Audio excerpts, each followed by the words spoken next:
수원지법 대북송금 재판 관련 현안 입장 발표 시작하겠습니다. 대통령 재임 중 면벌은 있을지언정 면죄는 있을 수 없습니다. 국민은 대통령의 재임 전 공직 수행과 관련된 범죄 혐의들에 대해 유죄인지 무죄인지 명확하게 알 권리가 있습니다.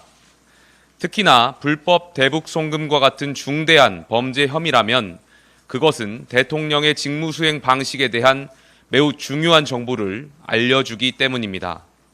이재명 대통령은 남북 교류 사업이 활발했던 문재인 정부 시절 경기도지사로서 쌍방울 그룹의 대북 사업을 돕는 대가로 경기도가 북한 측에 냈어야 할 스마트팜 사업비 500만 달러와 자신의 방북비 300만 달러 등 800만 달러를 김성태 전 쌍방울 회장에게 대신 내도록 한 혐의로 1심 공판 준비 기일을 받아왔습니다. 이재명 대통령은 대선 과정에서 이에 대한 혐의를 전면 부인하였으며 이 사건은 희대의 조작 사건으로 결국 밝혀질 것이라고 말씀하신 바 있습니다.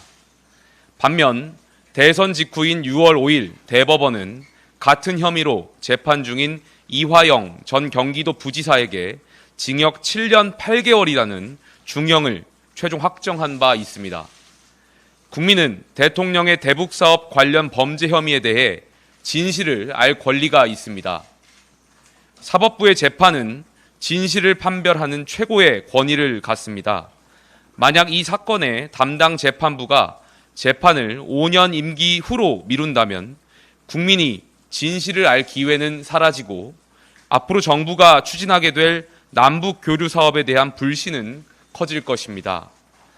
만약에 누군가가 이 사건에 대해서 대통령 임기 중에 국민들이 유무죄의 진실을 알지 못하게 하는 것이 헌법 84조 대통령의 불소추 특권에 부합한다고 주장한다면 그것은 헌법으로서 헌법을 허무는 오류를 범하는 것입니다.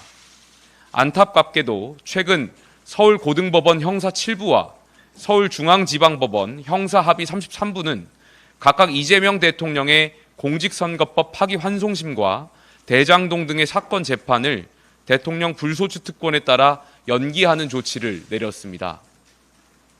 국민 주권이 법치주의에 우선한다는 해석을 따른다고 해도 진실이 가려진 국민 주권은 허구입니다. 진실을 은폐하는 법치주의는 민주주의에 대한 도전입니다.